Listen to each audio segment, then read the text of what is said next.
serve my country through this war, but I'll come back with pride. Welcome back to this already, the final segment of The Price of Business. I'm your host, Kevin Price, talking to you about you and your business. You know, I've been telling you about these productions we've been doing, these video productions over at usdailyreview.com that are going to be distributed all over the country. And the company that I'm working with on that is Entrepreneur Broadcasting Channel. And I have the CMO for them, Andy Valadez. He's been on the program before. How are you, Andy? Doing great, Kevin. How are you doing? I'm doing fine. Andy is also a former Marine. You're not really a former Marine. There's no such thing. What do you guys call yourselves? Well, I've been corrected through Sigmund here, but we are Marine. Once a Marine, always a Marine. Yep. He's a Marine, even though he no longer wears a uniform, which I don't think would fit anyway. But the thing about it, though, is you're also a pretty big-time gun enthusiast. Well, I'm an informed, educated American, and I think it's every American's responsibility to research their rights in this country. And the Second Amendment and gun ownership is one of those rights. And I think it's very wise for especially men in the household, especially women, to find out what that means. Yeah, no question about it. I agree with that. And there's a lot of things. There's a lot of people out there who may or may not have supported Second Amendment rights, but there's a huge number that do support Second Amendment rights, but never really protected themselves personally. And I would actually be one of those people. I know that sounds crazy, and that's like an invitation now to get mugged, but I have now begun to solve that problem and being rather vigorous about it. But I think there's a lot of people who are saying, this is crazy. I've got to take action. I got to be able to defend my constitutional rights. It's really my responsibility as an American citizen.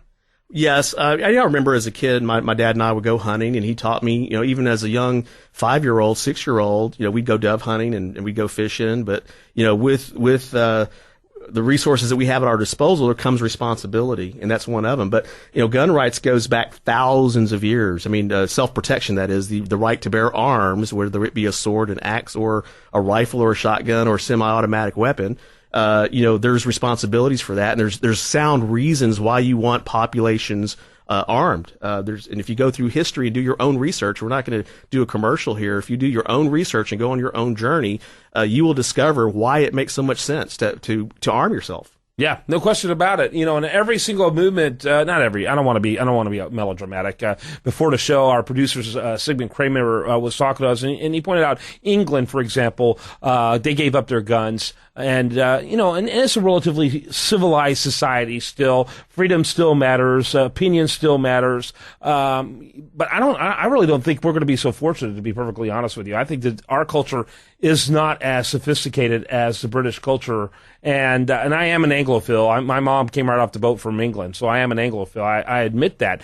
But we almost have more of a divisive, almost tribal attitude in this country. I think it's going to be pure pandemonium and almost third worldish if our guns are taken away in this country. And there's a huge history. Adolf Hitler, in a speech in 1933 said that we're the first modern major nation to take away all of the people's guns in order to make the people safer. Well, you saw what happened there. To explain that to the millions killed under that regime. Russia, something similar.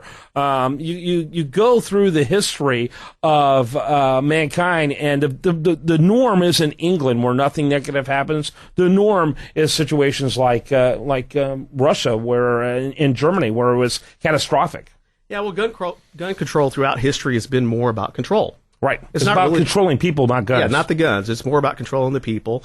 And, fortunately, freedom will survive. I mean, we're always looking for ways to be more free, even in the third world countries. I mean, you just had this rape situation in India that's, causing riots or whatnot, and the women are demanding that they be able to self-arm themselves to protect themselves from these crazy guys who don't have a respect for women. Yep. Yeah, I got my dates off a little bit. It was 1938, and from 1939 to 1945, over 13 million Jews, gypsies, homosexuals, mentally ill, union leaders, etc., were butchered under the Nazi regime. 1929, the Soviet Union had gun control. 20 million dissidents arrested and killed.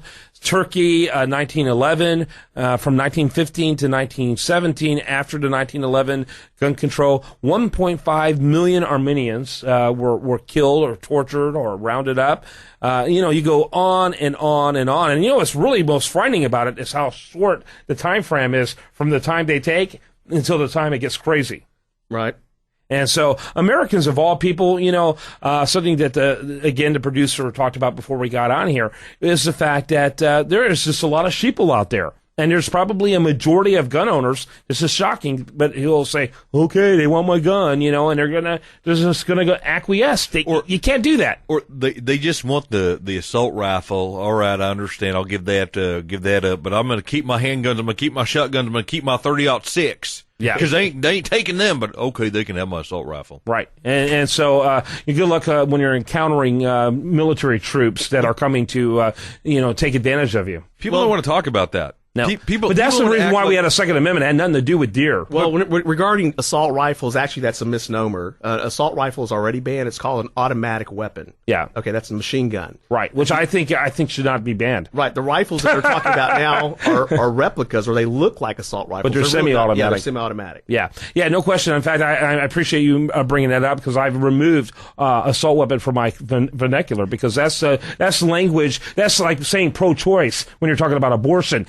It's language that's not accurate, and is actually makes an argument for the regime. Well, any tool can be picked up and used as an assault weapon. The FBI just came out. More people are killed by hammers. Hammers, thank you. Yeah. And baseball bats. So here's my thought. I think we need baseball bat control. There you go. I think the next time that they have a walkout at the MLB, hey man, that's a good time for us to just go ahead and shut it down. Look, they didn't vote anybody in for the Hall of Fame, right? Okay, Americans don't care so much about the baseball game anymore. Let's just go ahead and shut it down, because, hey, if you're not a major league pro baller, why do you need a baseball bat? Exactly. What are you going to do with that baseball bat, sir?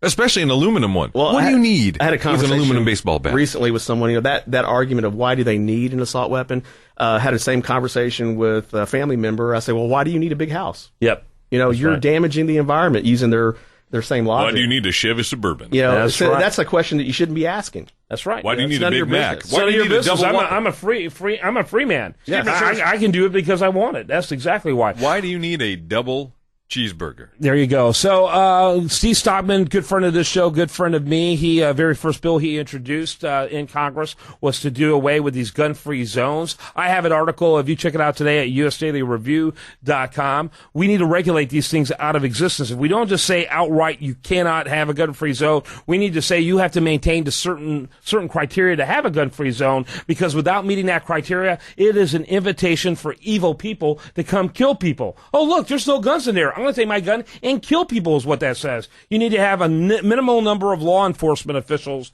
who are in there, who are armed, maybe to the hilt. You need to maybe allow, like if it's a school, people who have been tested, who are teachers, to be able to bring guns into those schools, and who meet certain criteria. They need to have fail-safe of doors, locked doors. That's what they need to do. Check out the article. Give your 2 cents over at usdailyreview.com. Learn more about my good friend Andy Valadez of teammarketingdynamics.com. That's teammarketingdynamics.com. And also keep an eye out for the videos we're producing and more about those videos in the weeks to come, both here and over on usdailyreview.com. Thanks, Andy. Thank you, Kevin. All right. When we come back, well, of course, I have much, much more for you. And but between now and then, I hope you spend your day sensibly listening to this great station.